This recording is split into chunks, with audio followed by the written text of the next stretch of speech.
Vous écoutez On en dit quoi ? La chaîne du handicap, mais pas que. Un podcast qui dépoussière allègrement les questions de différence, de hors normes, d'extraordinaire, de baroque et de biscornu, pour tous les allumés du bocal et les autres. Bienvenue dans ce nouvel épisode qui décoiffe. C'est parti!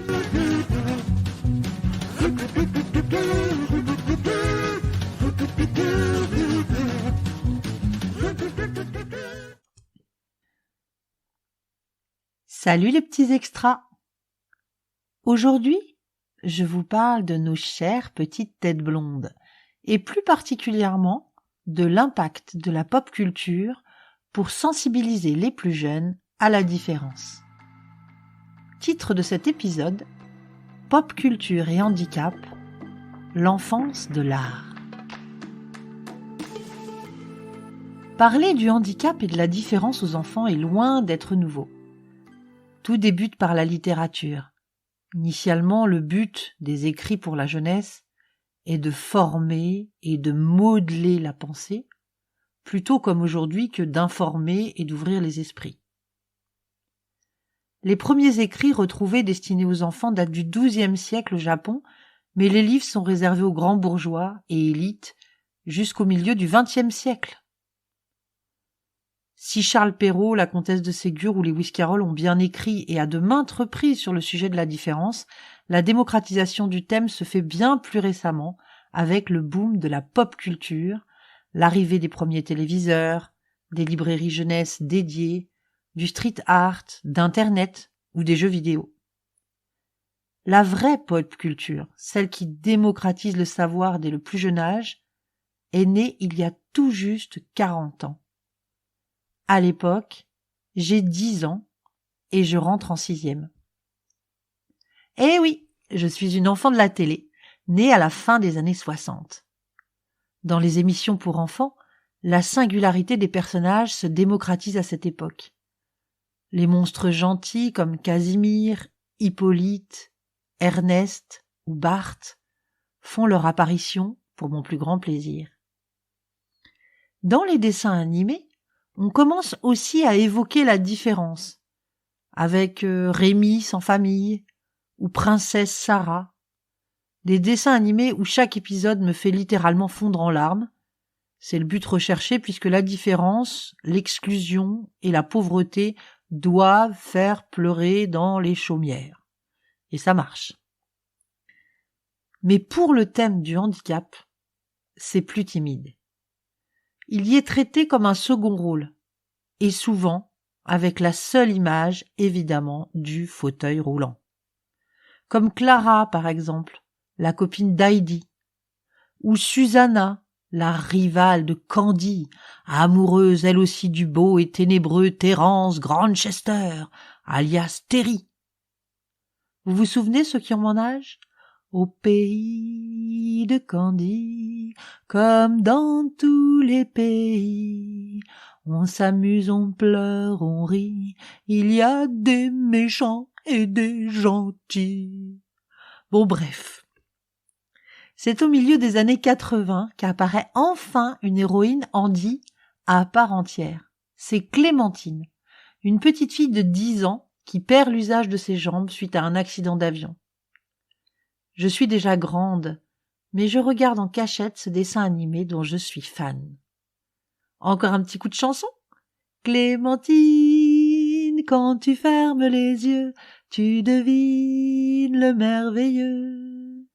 Clémentine, prends-nous dans ta bulle bleue, tant pis si c'est dangereux. À l'époque, voir le handicap dans la rue est improbable, ou en tout cas très rare. Les enfants comme les adultes handis ne sont pas dans les rues, ni dans les écoles. On les cache dans les maisons, dans les centres de rééducation, dans les foyers de vie. C'est sacrément pratique, ils sont invisibles. Du coup, pour une petite fille comme moi, découvrir Clémentine, une enfant handi capable de vivre de nombreuses aventures dans sa bulle bleue, me semble fabuleux. Irréaliste, mais fabuleux. L'impact de la pop culture explose dans les années 90. Les premiers grands films d'animation de Miyazaki, par exemple, nous plongent dans un univers onirique où le réel offre son espace au rêve.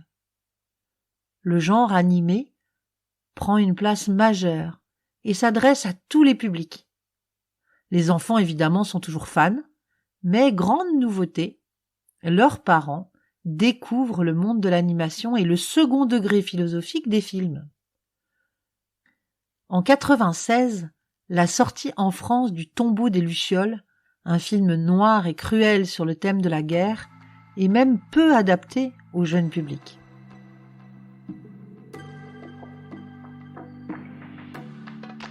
À la même époque, les jeux vidéo qui commencent à envahir les maisons françaises sont adoptés par les enfants et les ados, mais encore boudés par les adultes qui craignent déjà l'enfermement numérique, l'isolement de leur progéniture, et restent nostalgiques du baby-foot, de café et des jeux de plateau. Côté livre, en 90, la littérature jeunesse est en plein essor. Et c'est une fois encore grâce à elle qu'on ose enfin parler de sujets plus graves aux enfants. La mort, le divorce, le sexe, l'homophobie, la drogue, l'alcool ou le handicap.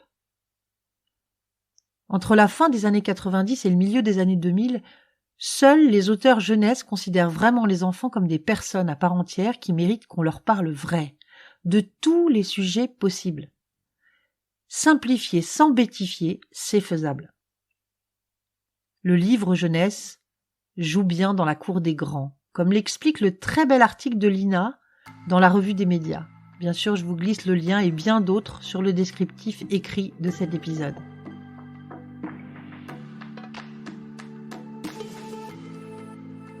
Il faut attendre les années 2010 pour que les contenus véritablement dédiés aux plus jeunes sur le sujet du handicap fassent leur apparition sur d'autres supports que le livre, par le biais d'animés, de films, de vidéos YouTube, de jeux vidéo ou de spectacles. Grande nouveauté même, il n'y a plus de tabou à en parler.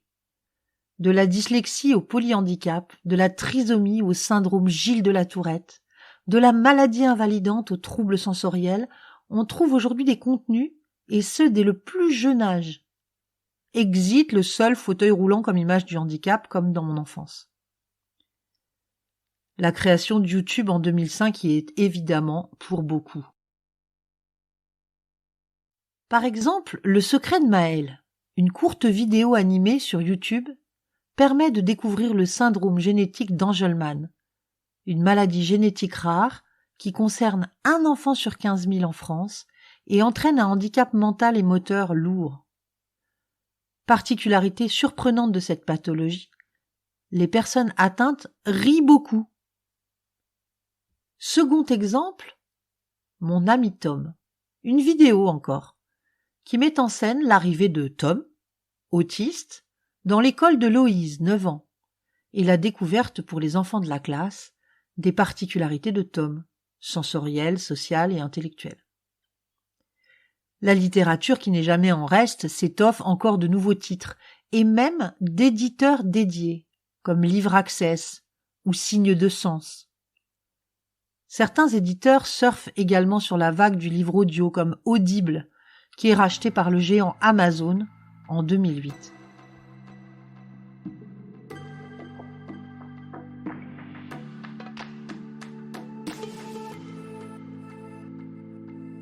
La pop culture a ceci d'intéressant qu'elle ne s'adresse pas uniquement aux enfants valides, en leur permettant de découvrir la particularité qu'est le handicap.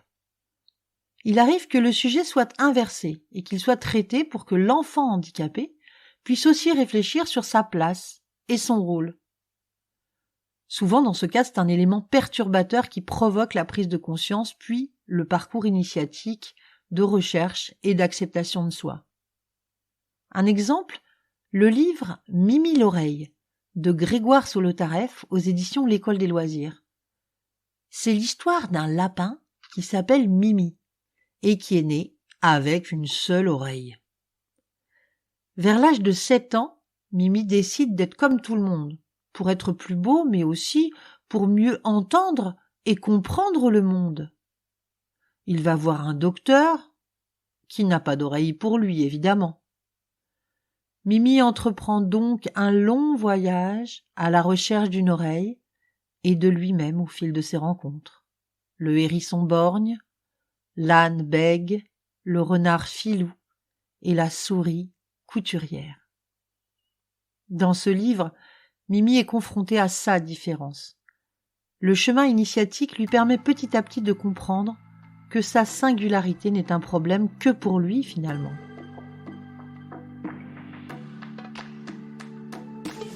Les ONG, comme Handicap International, ciblent aussi les enfants. Comme dans le film « J'ai 6 ans, je suis handicapé et je vais à l'école ». Ça vous étonne ? Un titre à rallonge pour un court-métrage tendre, particulièrement réussi sur l'amour, le handicap, la tolérance et les filles. Toutes pareilles, les filles. La pop culture, c'est aussi la démocratisation du film. Depuis l'arrivée des plateformes de streaming en France, de nombreux documentaires ou fictions parlant du handicap sont proposés notamment aux ados. Je n'ai pas trouvé grand-chose pour les plus jeunes par contre. Si Netflix m'entend, il est nécessaire d'y remédier assez vite à mon avis. En voici certains qui ont ma préférence. Crip Camp, la révolution des éclopés, un documentaire à partir de 13 ans qui raconte l'émergence aux États-Unis de la lutte pour les droits des personnes handicapées, ou Atypical, une série pour ados qui met en scène l'entrée d'un jeune autiste dans l'adolescence. Sur Disney+, vous pouvez regarder aussi Bienvenue chez Trudy, une jeune adolescente qui supporte de moins en moins son frère handicapé mental et décide de se confier à son journal intime, qui est un journal filmé.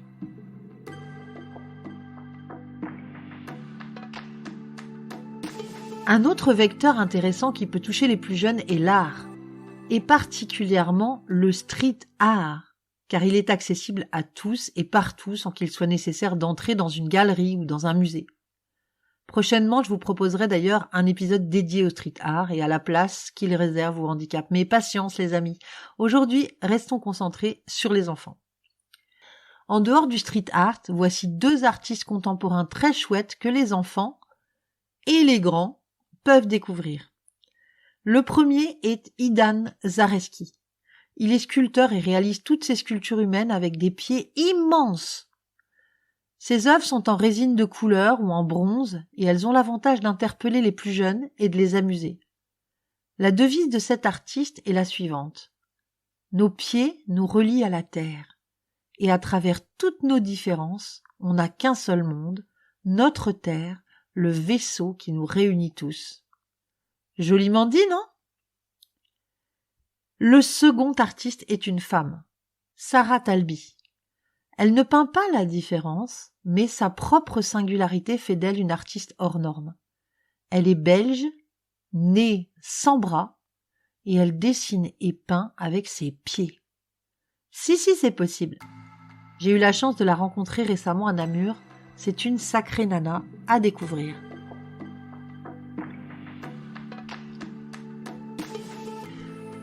Il y a un espace de la pop culture que nous n'avons pas évoqué, les jeux. Et en particulier les jeux vidéo. Alors je ne suis pas super fortiche sur le sujet. Je m'en remets donc les yeux fermés à l'excellent site talenteo.fr que j'adore, qui a pondu un chouette article qui vous permet de découvrir 4 jeux vidéo, paraît-il, formidables sur le thème du handicap. Je vous glisse le lien en description de l'épisode et je vous laisse vous faire votre idée perso. Si je ne connais pas grand-chose aux jeux vidéo, mais à culpa, je peux par contre vous conseiller des jeux de plateau comme Keski. K-E-S-K-I. Un jeu qui permet non seulement de s'informer, mais également de tester des situations de handicap et d'expérimenter directement le handicap. Ludique et très sympa à faire en famille, à partir du CM2 6e, avant c'est un peu tôt. Mais je vous conseille également un second jeu, accessible cette fois aux plus jeunes à partir de 6-7 ans, c'est Maître Renard, un jeu où tous les joueurs ont les yeux bandés et doivent reconnaître des formes du bout des doigts tout en rusant pour déstabiliser les adversaires. Très très sympa.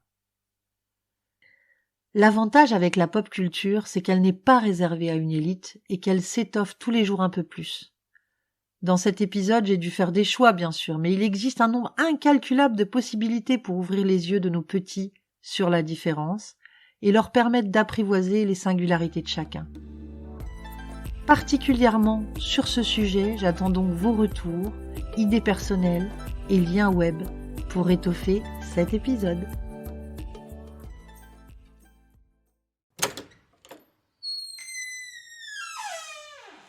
C'est tout pour aujourd'hui, ne pleurez pas, je reviens très vite. Pensez à vous abonner mes petits extras, à mettre plein de belles étoiles et commentaires pour que grâce à vous, notre podcast soit mieux référencé. Je vous donne rendez-vous dans tout juste 15 jours pour un nouvel épisode d'On en dit quoi, la chaîne du handicap, mais pas que.